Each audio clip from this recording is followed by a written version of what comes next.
Welcome to our discussion. Today, we are really immersing ourselves in a piece of, well, profound spiritual wisdom.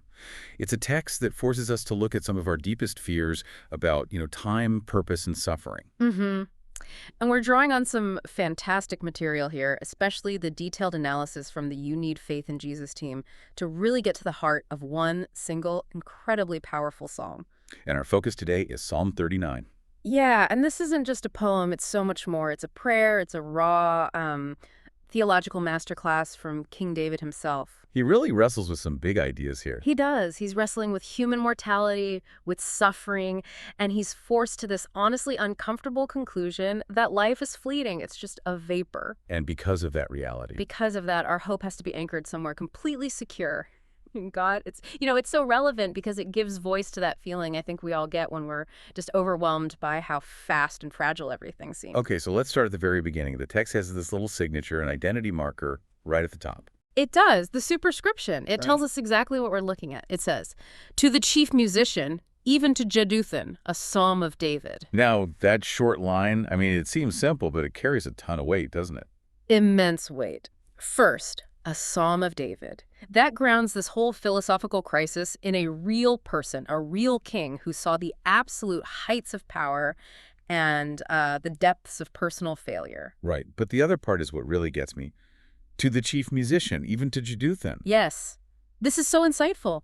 The "You Need Faith in Jesus" team material makes a crucial point here. So this wasn't just David's private journal entry that someone found later. Exactly. Jeduthun was a chief Levite musician. By dedicating this to him, David is taking his most personal, private cry of anguish, this internal wrestling match with sin and mortality, and he's designating it for public worship. For public instruction. For public instruction. Yeah. It was meant to be sung, to be taught, to be passed down.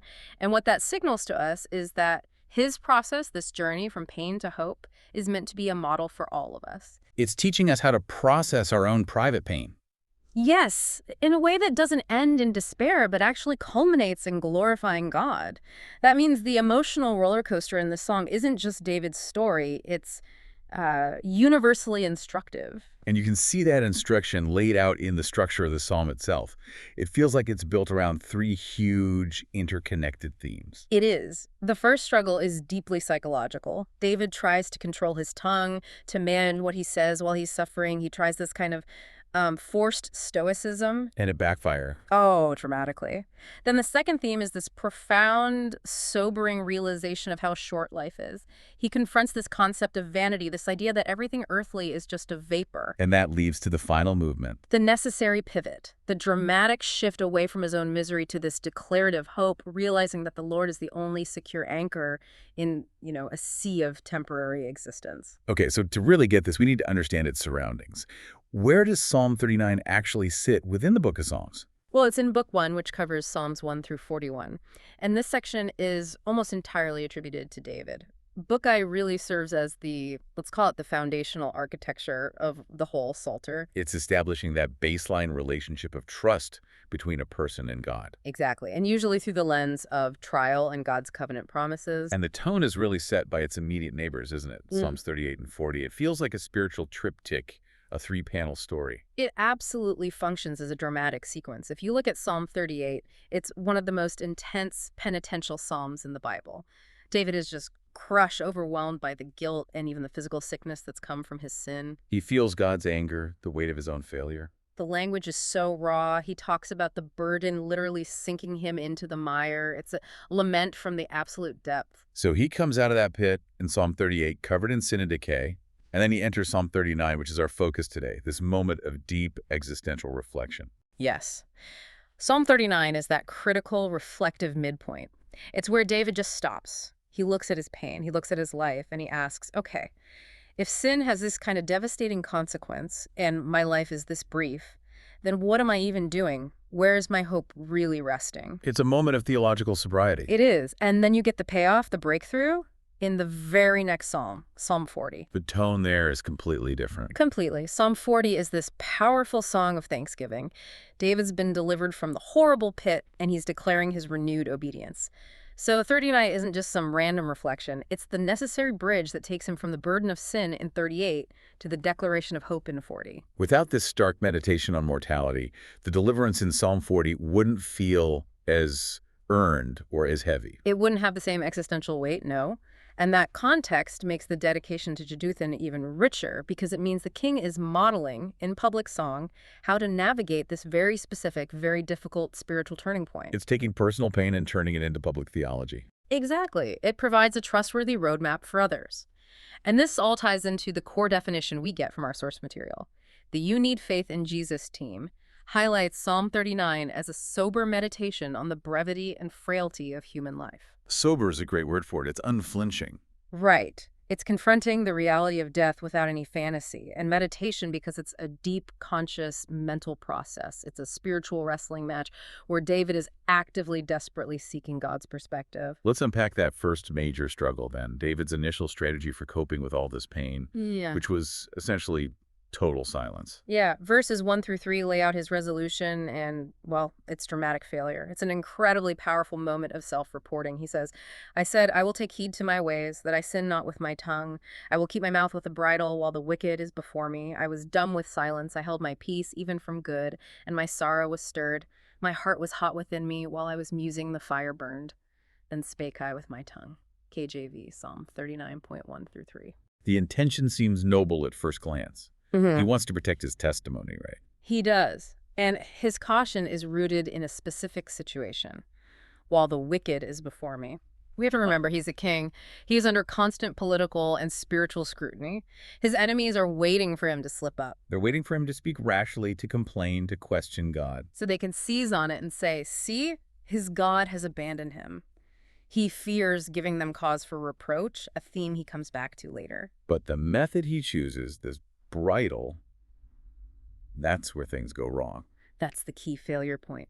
A bridle is an image of sheer willpower, of forced mechanical restraint. It's not spiritual peace, it's just clamping down. And you see how extreme it is when he says he held his peace even from good. He was so scared of saying the wrong thing, he stopped saying anything good. Right. He crippled himself. And what happens when you impose that kind of unnatural silence on intense emotion? The backlash. Immediate and destructive.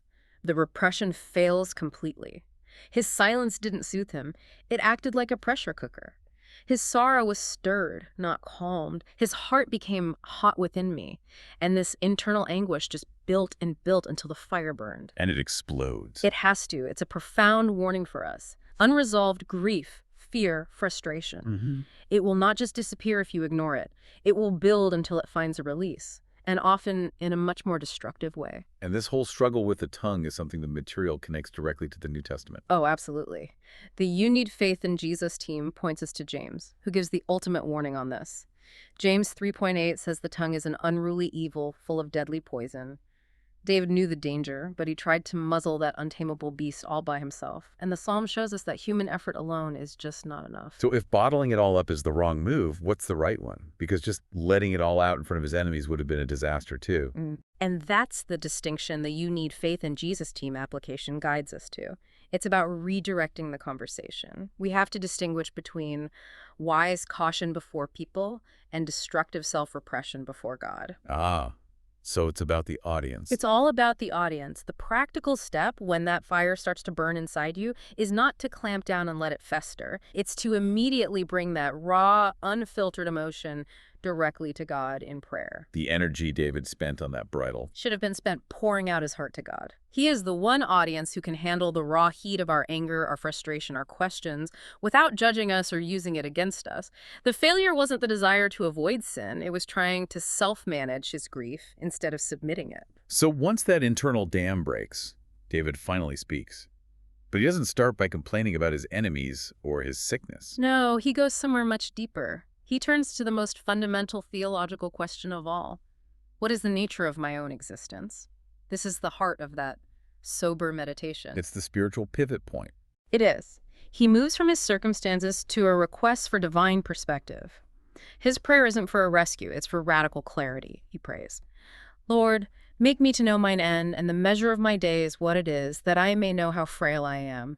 Behold, thou hast made my days as an handbreadth, and mine age is as nothing before thee. Verily, every man at his best state is altogether vanity. Selah. Surely every man walketh in a vain show. Surely they are disquieted in vain. He heapeth up riches, and knoweth not who shall gather them. KJV, Psalm 39.4-6. That first line, Lord, make me to know mine end.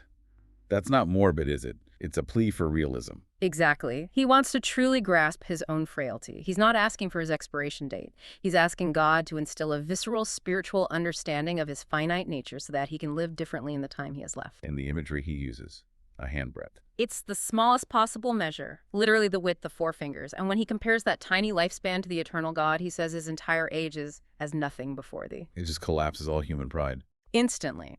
And this leads him to the Psalm's universal conclusion. Verily, every man at his best state is altogether vanity. Selah. Okay, let's pause on that word, vanity. Our material defines the Hebrew word here, hebel. We need to really unpack that because vanity in English can be misleading. It's so important. Vanity to us suggests, excessive pride, narcissism. But hebel is completely different. Linguistically, it means breath or smoke or vapor. Something unsubstantial. Substantial. It refers to something that lacks permanence, something you try to grasp, but it just slips through your fingers. Think of your breath on a cold morning. It's there for a second, and then it's gone. So David is saying that no matter who you are, even a king at his best state, you are fundamentally just a fleeting puff of smoke. That's the staggering truth he's arrived at. Power, beauty, health, riches, all of it is subject to hebel. They aren't evil, but they are temporary. They have no substance when measured against the eternal reality of God. And the Selah there feels like a command. Stop. Think about this. It's a musical pause for reflection. Meditate on the fact that you are a wisp of smoke. And once he has that realization, it completely changes his view of human striving. Right. Why are people disquieted in vain? Because they're building their entire lives on a foundation of smoke. They're worrying and striving and sacrificing their peace for things that are guaranteed to vanish. He looks at materialism and says, he heapeth up riches and knoweth not who shall gather them. All that effort, and you have no control over where it ends up. None.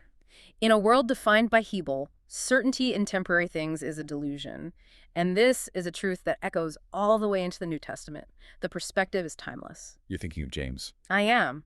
Look at the reminder in James 4.15. For what is your life? It is even a vapor that appeareth for a little time and then vanisheth away. David's handbreadth is James's vapor. The message is identical. So this realization can be paralyzing. If everything's just vapor, why do anything? Why strive for anything? That's an excellent challenge. But the biblical answer is not nihilism or stoicism. Stoicism might say, life is fleeting, so be indifferent. The Bible says, life is fleeting, so have spiritual urgency. So it's a motivator, not a depressant. Exactly.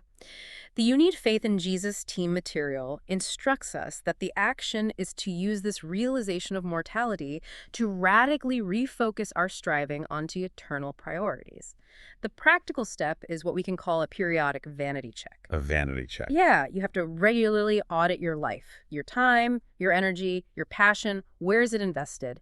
How much is going towards securing the handbreadth things that will vanish versus things that align with and secure your relationship with the eternal God? So the knowledge of our frailty actually forces us to clarify what truly matters. It's the greatest spiritual motivator there is.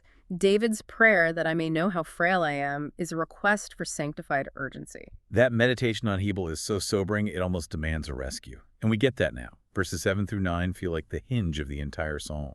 It absolutely is. This is the moment David shifts from self-reflection to definitive trust.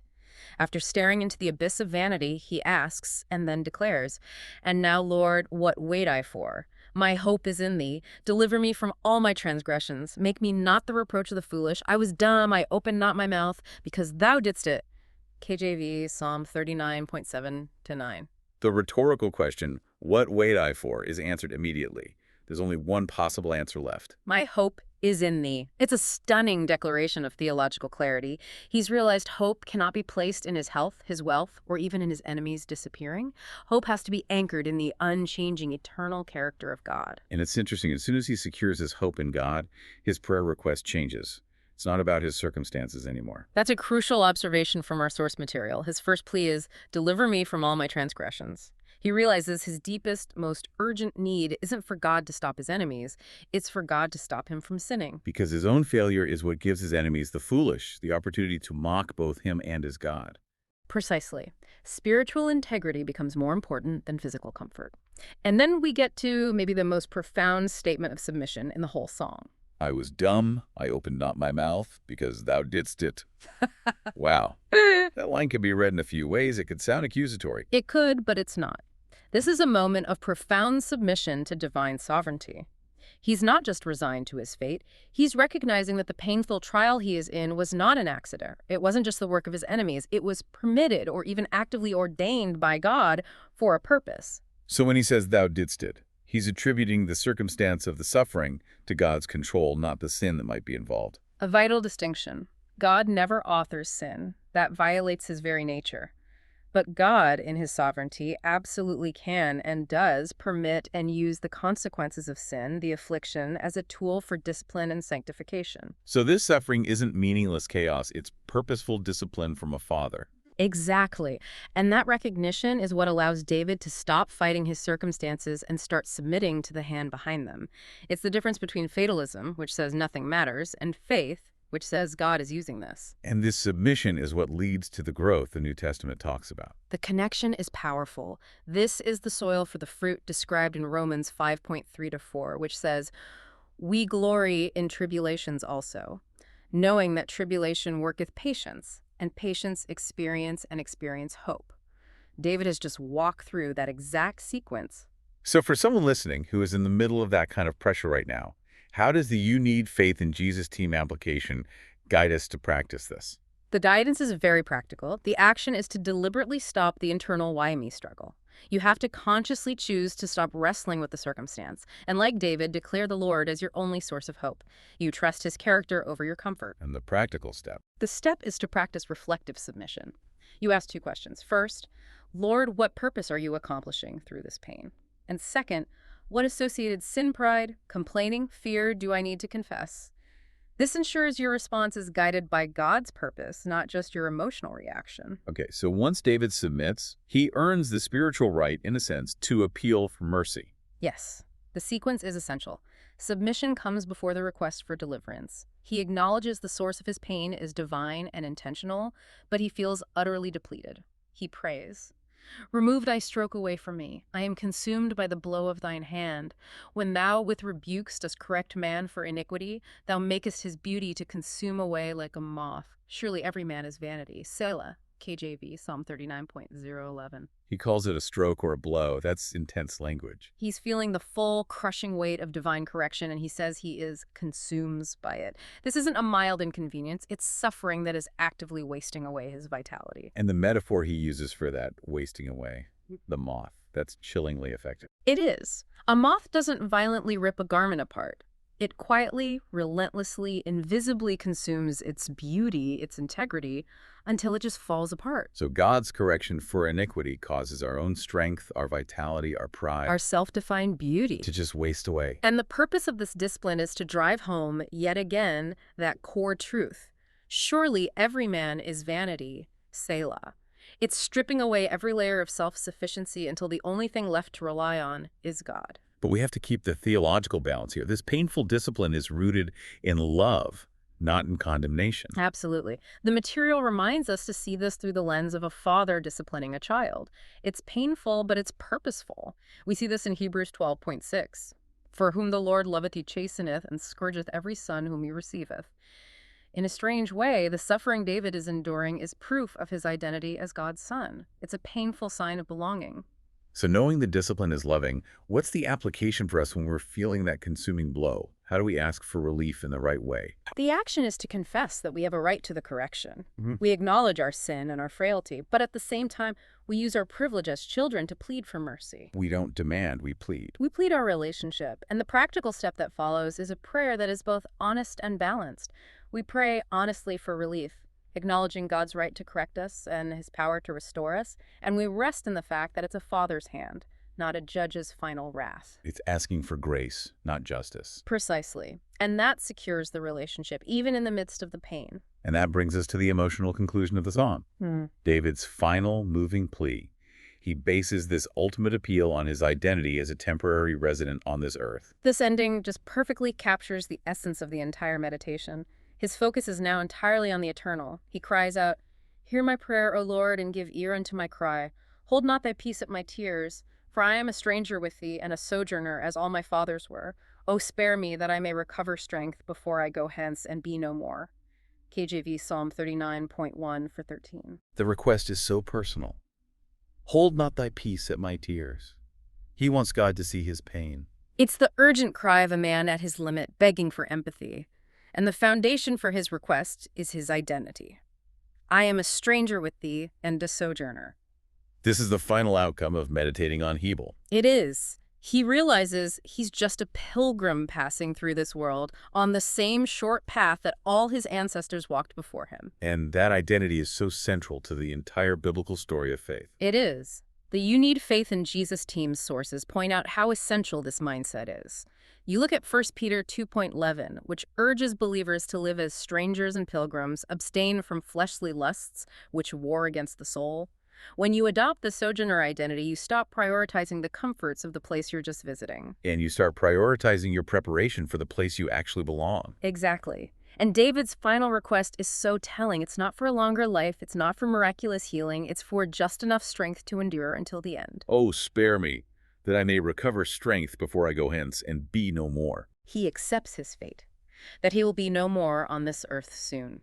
His prayer is for spiritual endurance, a temporary reprieve to gather his spiritual strength so he can finish his race well. So if we embrace this identity as temporary residence, how does the application guide us to endure overwhelming suffering?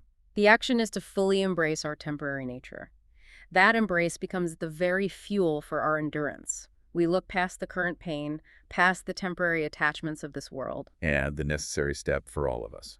The step is to actively use the blessed hope, our guaranteed future destination in Christ, as the engine that gives us strength for the present journey.